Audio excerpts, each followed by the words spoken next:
Corona தொற்று பரவலின் போது அஸ்ட்ராஜெனகா மற்றும் ஆக்ஸ்போர்டு பல்கலைக்கழகம் இணைந்து கோவிட்-19 தொற்றுக்கான தடுப்பூசியை தயாரித்தன.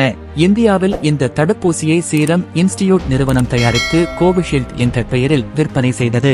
உலக நாடுகளைச் சேர்ந்த பல கோடி மக்கள் இந்த தடுப்பூசியை செலுத்திக் கொண்டனர். இந்நிலையில் அஸ்ட்ராஜெனகாவின் தடுப்பூசியை செலுத்திக் கொண்டு வெகு சிலருக்கு பக்க விளைவுகள் ஏற்பட்டதாக சொல்லி பிரிட்டன் நீதிமன்றத்தில் 50க்கும் மேற்பட்ட வழக்குகள் தொடரப்பட்ட நிலையில் அந்த நாட்டில் தற்போது விசாரணையில் உள்ளது. பக்க விளைவுகள் குறித்து எழுப்பப்படும் கேள்விகளுக்கு மத்தியில் அஸ்ட்ராஜெனகா மற்றும் ஆக்ஸ்போர்டு நிறுவனம் தயாரிக்கும் கோவிட்-19 தடுப்பூசி நிறுவனம் சந்தையில் இருந்து தனது தடுப்பூசியை திரும்பப் பெற முடிவு செய்துள்ளது. ஐரோப்பாவில் இருந்து வேக்ஸ்ஜாவிரியா என்னும் தடுப்பூசியை திரும்பப் பெறுவது தொடரும் என்று நிறுவனம் கூறியுள்ளது.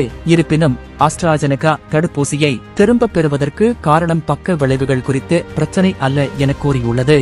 தொற்று நோய்க்கு பிறகு கோவிட் தடுப்பூசி வழங்கப்பட்ட நிலையில் சந்தையில் தேவையானதை விட அதிகமான தடுப்பூசிகள் இருப்பதாக நிறுவனம் கூறுகிறது. எனவே தடுப்பூசியை திரும்பப் பெற அந்நிறுவனம் முடிவு செய்துள்ளது. பல வகையான கோவிட்-19 தடுப்பூசிகள் சந்தையில் வந்துவிட்டதாக தெரிவித்துள்ள அஸ்ட்ராஜெனகா நிறுவனம் அன்றிலிருந்து தனது நிறுவன தடுப்பூசிக்கான தேவை குறைந்துள்ளது எனவும் கூறியுள்ளது. மேலும் அதன் உற்பத்தி மற்றும் ஏற்றுமதி ஏற்கனவே நிறுத்தப்பட்டுள்ளது குறிப்பிடத்தக்கது. தடுப்பூசியை திரும்பப் பெறுவதற்கு நிறுவனம் மார்ச் 5ஆம் தேதியே விண்ணப்பம் சமர்ப்பித்துள்ளதாகவும் மே 7ஆம் தேதிதான் இதற்கான நடைமுறை தொடங்கப்பட்டதாகவும் கூறப்படுகிறது.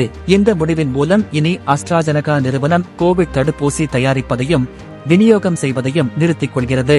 இந்த செய்தியினை பிரிட்டன் செய்தி நிறுவனங்கள் உறுதி செய்துள்ளன. மேலும் இந்த முடிவு முற்றிலும் தற்செயலானது மட்டுமே என்ற விளக்கமும் தரப்பட்டுள்ளது.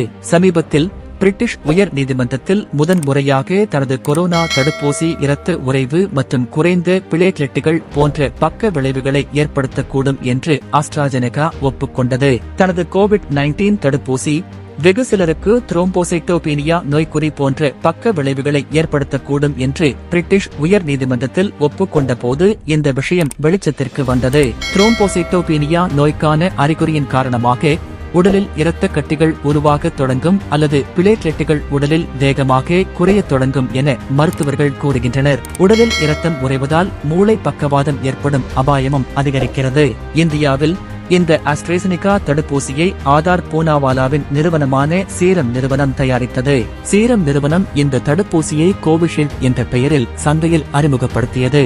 இந்த தடுப்பூசி இந்தியாவில் கோடிக்கணக்கான மக்களுக்கு வழங்கப்பட்டது.